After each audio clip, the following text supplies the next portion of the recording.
Begin the game. The end is never the end. The end is loading the end. Okay. This is the story of a man named Stanley. Stanley worked for a company in a big building where he was employee number 427. Employee number 427's job was simple. He sat at his desk in room 427 and he pushed buttons on a keyboard.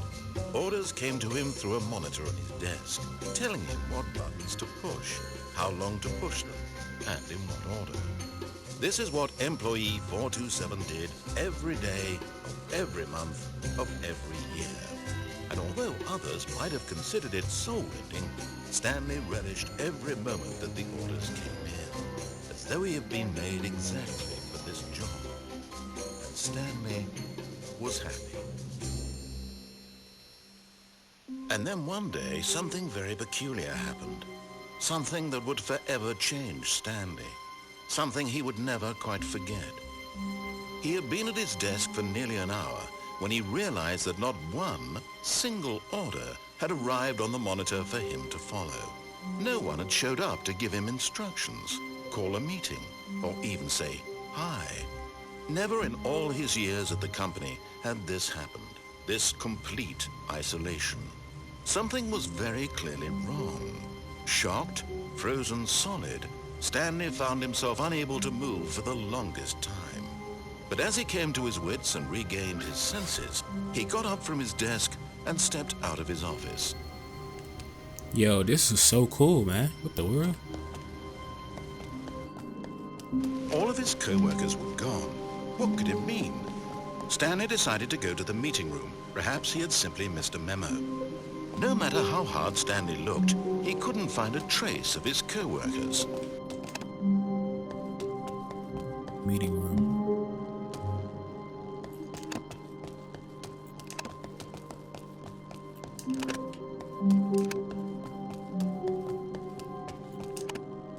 Oh. Okay. Alright, so where is this meeting room? World's best boss. I'm asleep. Meeting room.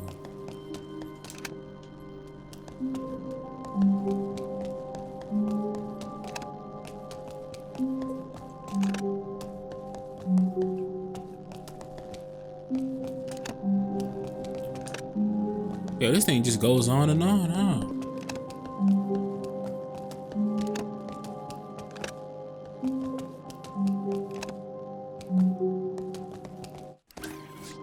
When Stanley came to a set of 2 open doors, he entered the door on his left.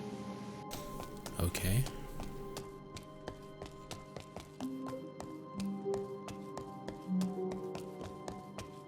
Oh, goodness.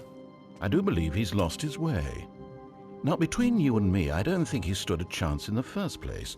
But he's having such a grand time here in these hallways. Why should we bother him? Yes, it's all very amusing.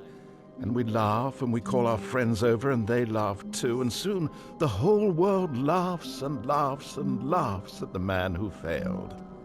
But of course, that isn't for you. You, sitting there. What have you gained? Do you know this man? Do you know anything about him? Oh, of course not.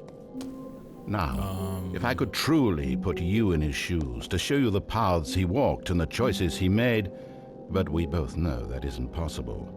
Not yet. Soon, you will be the one to walk. The controls will be in your hands. Soon, we will find out if your friends turn and laugh at you, just as they did with him. Oh, I think I'm going to enjoy this. When you find out how alone you truly are, I will be laughing more than anyone. Very soon now. So he's the villain. Should have known. When someone has a soothing voice like that, you never trust them. I tell you, you never trust them, man.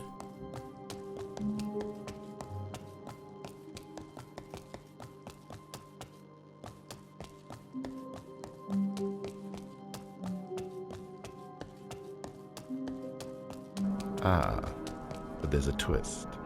Are you ready for it? Watch him closely, because in and amongst his aimless meandering, I think he's actually beginning to discover something. He's getting closer to an answer, an explanation, an exit. He is beginning to earn his freedom.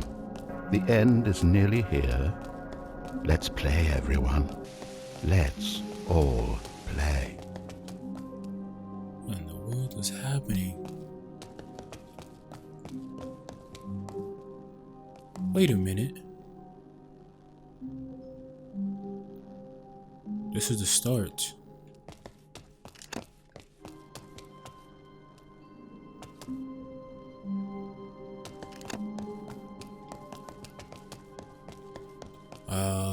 Okay. Hold up. Wait a second. You'll find out when it's time to play the game. Which for members of the internet. Those not from the internet are advised to disregard this message, and more importantly, go down to your local electronics retail outlet and get with the times already. To those whom this message concerns, good to see you. I've been off the radar a bit long, haven't I? And I know how hard this lonely period has been on you. But I'm so terribly busy working on a story that I think you'll just die for. You see, I was upset to learn that many players found the original Stanley parable to be confusing and contradictory. A far cry from the simple story of hope and redemption I had intended it to be. So to rectify this mistake, I'm taking steps to ensure that this updated version will be streamlined to remove any incoherent plot lines. Expect every new piece of content to seamlessly answer all the questions you may have been left with after playing the first game. It's my hope that this installment will fix the somewhat embarrassing mistakes of the original while proving definitively to the world that a video game can make you cry. And I know our mutual friend Stanley would be devastated if he were left out, which is why he's graciously volunteered to star in it once again. Or I'm sure he will anyway. But until we ask him to make that choice, I offer you this and future updates, and I remind you that one's time is better spent living than waiting. After all, with so many doors to prepare, it could be quite some time before this story is fully cooked. So, go out and be productive. Make some choices. Enjoy the hours you have left. Perhaps you could even spare a thought for Stanley, sitting there with nothing but himself and his buttons, day after day. He's been getting rather comfortable, I think, as humans tend to do when the scenery stops changing. And for the moment, we'll let him stay that way. After all, you and I both know things are about to change rather drastically. I wouldn't want to ruin the surprise for either of you. But you'll find out. You'll find out when it's time to play the game again. Yo, that was insane. Oh, okay. Alright, so apparently this is like a remake. I was so confused because I'm like, yo, this dude narrating is absolutely amazing. I don't know if that's his voice, him impersonating it, or he just recorded the voice that was actually in the game. But dang, this is still cool, man. Really, really cool. I'm gonna go ahead and follow this creation.